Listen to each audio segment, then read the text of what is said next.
Hey again, everybody. So, another episode of Call Me Mr. Broadstreet, and this is the one-hand clapping documentary film review. Now, if you'll recall, of course, I had already reviewed the album itself, One Hand Clapping, and the documentary is, well, it's currently running right now as I'm taping this. It's a very limited theatrical release, which is to be expected, and I'm suspecting that we're probably going to get something else from the MPL archives, probably sooner rather than later would be my guess, anyways. But just to prove my street cred, yep, got my ticket stub right here. They scanned it in. Funny enough, it was in Theater 9, and I chose seat number 9. And in real life, 9 actually is my lucky number, so it was kind of interesting to go in. Now, inside the theater, there was probably about maybe 15 people, so it's not, huge. It's not like a huge Marvel release, right? I wasn't expecting it to be like that.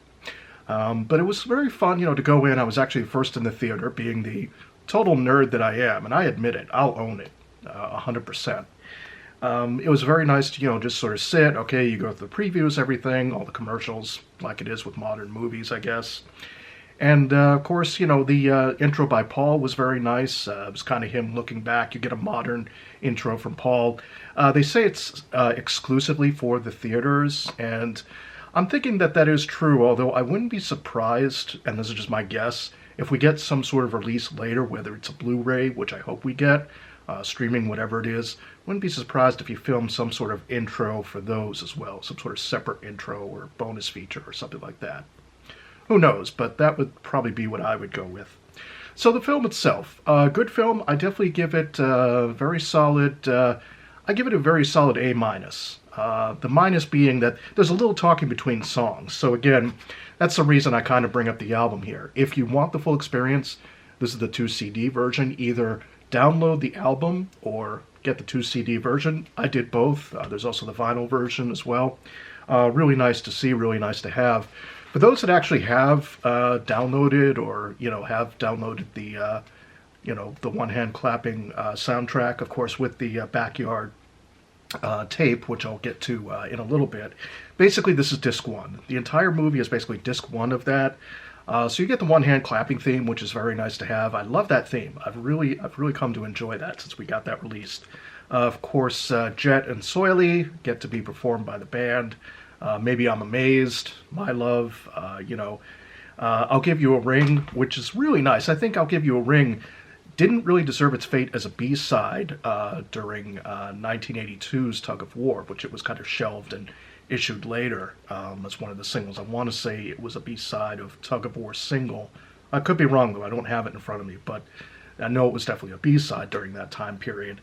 So, I mean, with the film itself, again, you get... you don't get complete run-throughs with everything, but, you do get run through some of the songs, and during some of the songs are going to be kind of inserting audio clips from that time period when they were interviewing the folks, during that 1974 time period.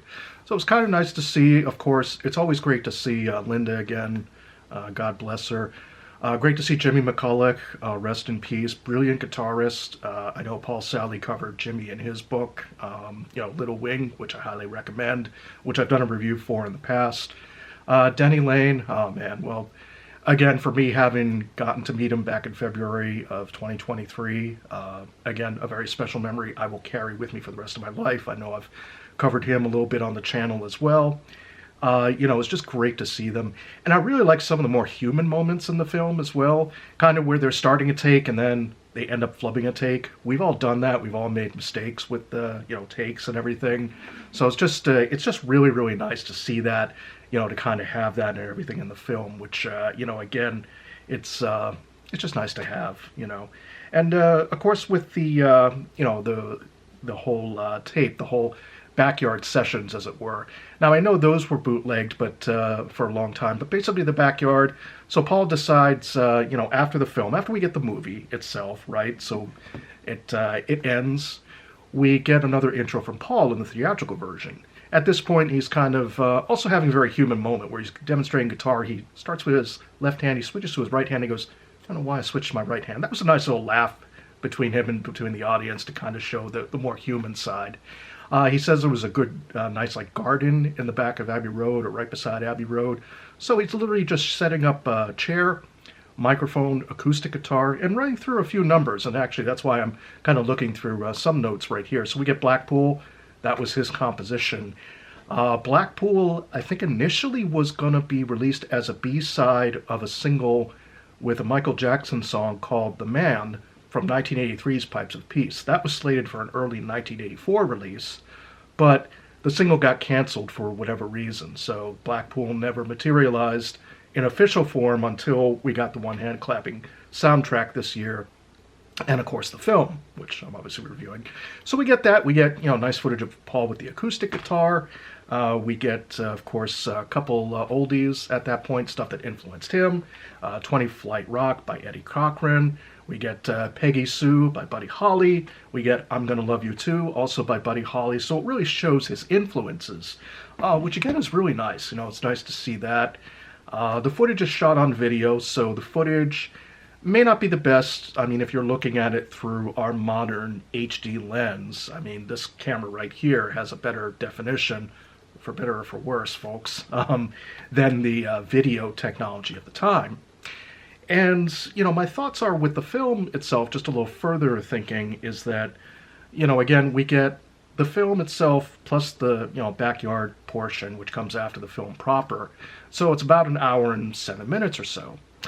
So, we'll round up to an hour and a half or whatever, right, between the start of the showtime and when, the whole thing ended in the theaters. It makes me wonder if they've shot extra footage, and I've got to think they have. I mean, MPL has a heck of an archive that we're only just reaching what feels like the tip of the iceberg, and there's so much more that they could release. I know that's been covered in other topics and other videos, so I'm not going to really belabor the point here. But I think, with the film itself, there's definitely a lot more footage that probably has been released, will be released. I know the Band on the Run box set has some of that footage as well, but I mean, that's archive set is what, from 10 years old, 2013 or whatever? I mean, it's been a while since that was released. So I would love to see a bonus version of it. You could put the original film, you could put the, backyard tapes, the backyard film itself, which is fine, which is what we got in the theatrical release. Put on other bonus footage that was filmed at the time. So I think that's what they really could do if they want to promote this on the streaming and on the DVD/Blu-ray market. And again, physical release, I would love to have it for the collection, and I don't want to be tied myself to a streaming service and having to do that, which is unfortunately the case right now with Let It Be the official film, is that you're tied to Disney Plus, at least if and when they release a physical version, and I'm hoping that's soon as well. So, I mean, those are kind of my impressions. It was nice to just be able to see it up on the big screen. Again, you don't get a lot of opportunities to see Paul on the big screen. Contrary to popular belief, I did not get to see Broad Street in the movie theaters, so I didn't get to have that experience. And it's very few and far between. I mean, I think the closest I've had was seeing A Hard Day's Night with my dad probably about 20 years ago, I think, for the 40th anniversary. So, and rightfully so. I mean, it's just good to have those experiences to kind of get out to see that. I mean, yeah, we're all going to see it in our home, in the comfort of our own home, right? Whatever format you're going to pick.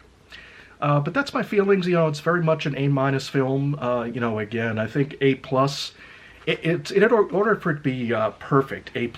I mean, if there was more footage from the second disc, they end the movie with Babyface. Okay, it's a standard song. It's nice, but I think the perfect ending would have been Junior's Farm. I mean, come on, that's the new song they were working with at the time. And again, just with the footage, you get to see Jeff Britton.